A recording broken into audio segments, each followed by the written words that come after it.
Dalam episod lepas, we introduced our Vision GR86 Cup project car and we have done some preventative work.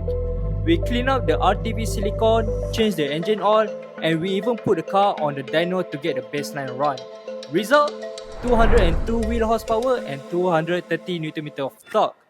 Hi, back again with me dekat Vision Auto, and right now as you guys can see dekat depan saya sekarang ni, kita sudah susun barang-barang mods yang kita akan slam masuk kereta kita GR86 Cup ni. And first thing first, nak highlight, kita terus straightforward lah. Kita akan running aluminium radiator and comes with the HKS Super Cooler Sports lah.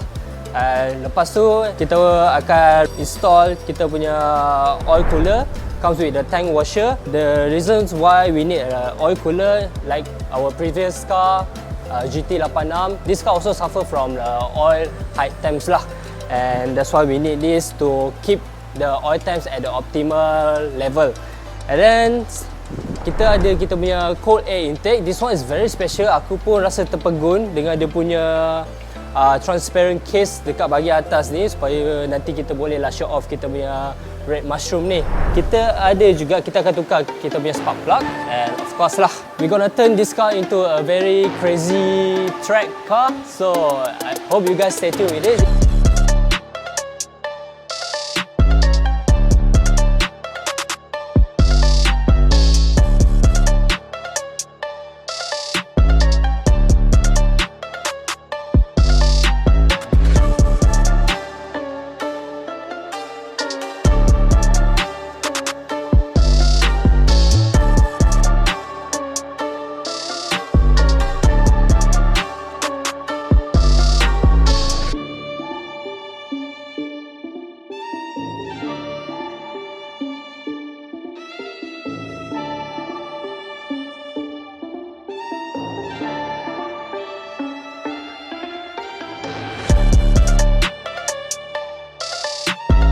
Alhamdulillah, now project car kita pun dah siap pasang radiator dengan oil cooler. Jadi sekarang ni kita tengok dekat bahagian bawah ni macam mana HKS design dia punya air shroud. The purpose is to improve dia punya airflow lah to the oil cooler. HKS product ni is not only for aesthetic look je, but also to make it function effectively. So today we gonna continue installing this backboard here, the cold air intake. Jom kita layan macam mana keci pasang.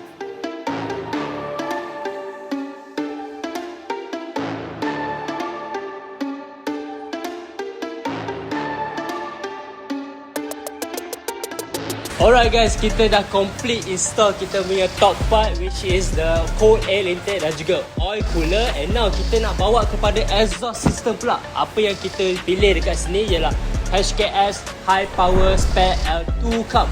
Starting from the header, and then kita ada HKS front pipe, resonator, piping dan juga our beautiful single exit muffler with the burn blue tips. Memang auto handsome guys. Dekat kotak ni ialah VAC2 untuk speed cut limit, dan juga kita akan upgrade kita punya brake pad kepada endless MX72. For handling wise, kita pilih HKS Hipermax R, is good for both street and also track focus lah. So let's get down into it.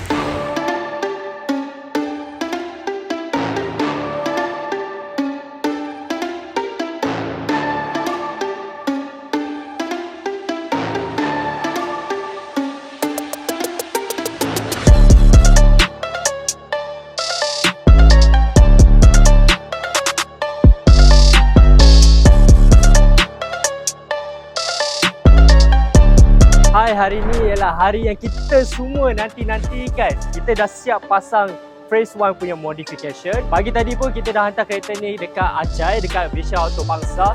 Settlekan dia punya alignment, semua dah perfect. Dan sekarang ni kita nak tengok macam mana hasil dia. Kita run on dyno sekarang. Jom!